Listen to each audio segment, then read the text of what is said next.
अस्सलाम वालेकुम। आज जो हमारा टॉपिक है जिसको हम डिस्कस करेंगे मेट्रिक स्पेस पे, neighbourhood of a point in the metric space. उसके बाद फिर हम नेबरहुड सिस्टम की तरफ जाएंगे, लेकिन स्टार्ट करने से पहले मैं आपको एक बार रिक्वेस्ट कर दूँ कि आप इस वीडियो को लाइक करें और इस चैनल को सब्सक्राइब ज़रूर करें, ताकि आपके पास जितने भी नए नोटिफिकेशंस हैं वो आते रहें, नई वीडियोज़ अपलोड होती रहें। अच्छा जी, नेबरहुड सिस्टम, नेबरहुड क्या होता है? Neighbourhood shortly written as of a point in metric space x। ठीक है जी। let xt is a metric space and n is a subset of this metric space. Let x be any arbitrary point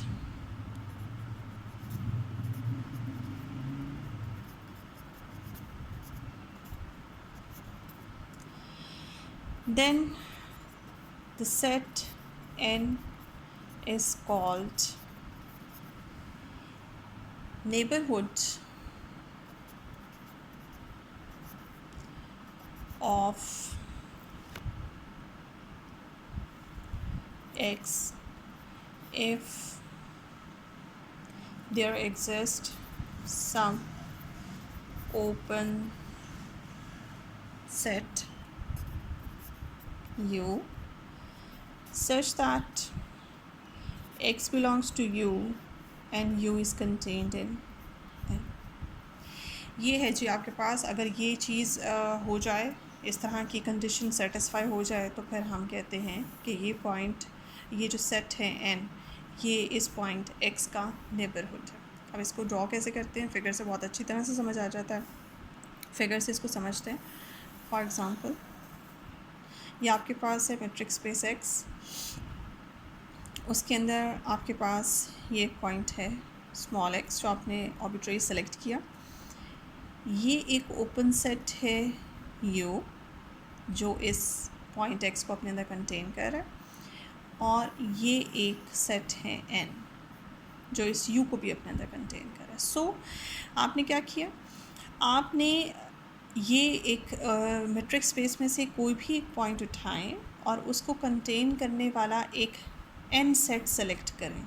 ये n set जो है इस point x का neighbourhood बन जाएगा अगर पॉसिबिलिटी है कि x को कंटेन करने वाला कोई एक ओपन सेट, कोई एक, इस पर मैं ज़ोर दे रही हूँ, कोई एक ओपन सेट जो है वो n के अंदर आ जाए।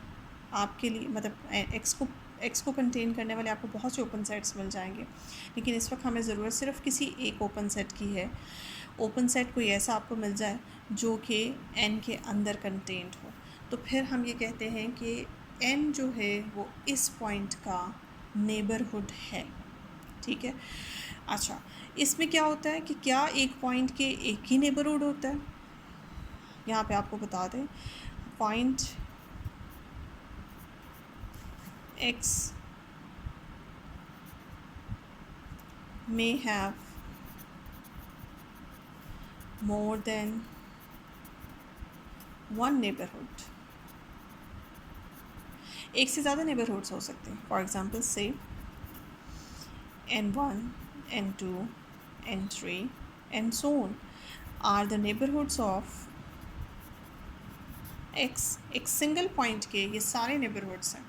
तो इस तरह के जितने भी नेबरहुड्स होते हैं उन सब का कलेक्शन अगर बना लिया जाए, किसी एक पॉइंट के जितने भी नेबरहुड्स हैं अगर आप उन्हें कलेक्ट कर लें, तो वो नेबरहुड्स को जब आप कलेक्ट कर लेते हैं, किसी एक सेट में डाल दें, तो वो set is called the neighbourhood system of a particular point n। तो इस नेबरहुड सिस्टम को कैसे रिप्रेजेंट किया जाता है? इस नेबरहुड सिस्टम को ऐसे रिप्रेजेंट किया जाता है nx से। ये एक सेट होता है और इसके अंदर ये सारे नेबरहुड्स का कलेक्शन होता है, n1, n2, n3 and so. ये सारे नेबरहुड्स अगर आप किसी सेट में डाल देते हैं तो वो नेबरहुड सिस्टम बन जाता है।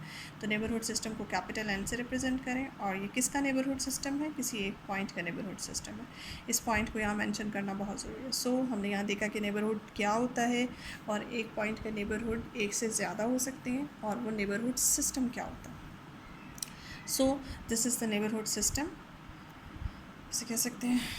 ये आपने पढ़ा यहाँ पे नेबरहुड सिस्टम। ठीक है। अच्छा, एक छोटा सा एडिशन यहाँ पे थोड़ा सा और एक्सप्लेनेशन के लिए ऐड करूँगी कि जब कोई सेट ओपन होता है, अगर कोई सेट खुद से ओपन है तो वो सेट अपने हर पॉइंट का नेबरहुड खुद होता है। For example, if n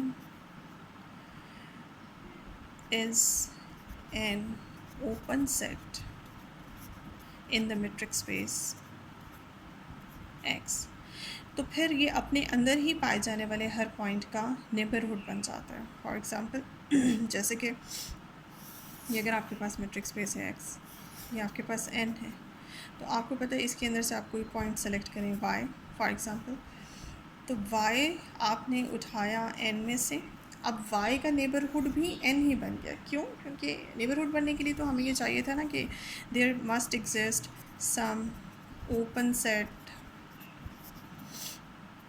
u such that y u में है and u is contained in n। तो इस केस में जो ओपन सेट u है उसका कैरेक्टर भी n ही सेटिस्फाई करेगा, बिकॉज n खुद एक ओपन सेट है। उस केस में n के ऊपर कोई कंडीशन नहीं थी कि n शुड बी ओपन, जहाँ नेबरहुड की हम डेफिनेशन पढ़ते हैं, यहाँ पे ये n जो है नॉट नेसेसरी ओपन, तो ये ओपन भी हो सकता है, नहीं भी हो सकता है। लेकिन इस केस में जब ये आपका n खुद ही ओपन सेट हो जाता है तो फिर उस केस में आपको ज़रूरत नहीं पड़ती है बीच में किसी ओपन सेट को इंट्रोड्यूस कराने की। देखिए, इस केस में आपकी ये सारी सिचुएशन ऐसे मोल्ड हो जाएगी। इस केस में आप कहेंगे कि y is contained in open set n and this open set is obviously contained in n। तो इस ओपन सेट को हम इस n सेट से ही रिप्लेस कर लेंगे। तो इसके लिए आपको अलग से किसी ओपन सेट की ज़रूरत नहीं पड़ेगी। ये जो सुपर सेट है, ये जो y को कंटेन करने वाला ये सेट n है, ये खुद ही ओपन सेट का कैरेक्टर सेटिस्फाई कर देगा।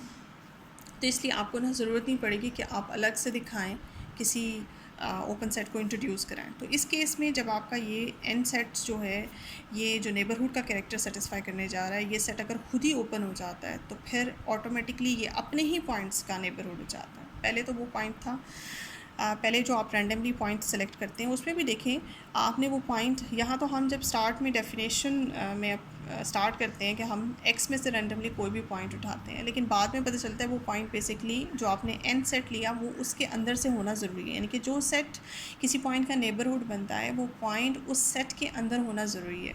ऐसा नहीं होता कि कोई पॉइंट आप n के बाहर से उठाएं और वो n सेट जो है उसका नेबरहुड बन जाए, ऐसा नहीं होता। जिस पॉइंट का भी n नेबरहुड होगा वो पॉइंट n के अंदर से होगा। सिमिलरली अगर n जो है अपने ही पॉइंट्स का नेबरहुड बन जाता है अगर n आपका जो है आप ओपन सेट सेलेक्ट करते हैं। ठीक है, होप सो कि ये बात आपको समझ आ गई होगी। तो ये बहुत इंपॉर्टेंट रिज़ल्ट है, ये ख़ास तौर पे ये जो रिज़ल्ट है ये बहुत इंपॉर्टेंट रिज़ल्ट है कि अगर कोई सेट ओपन हो तो वो ऑटोमेटिकली अपने ही पॉइंट्स का नेबरहुड हो जाता है।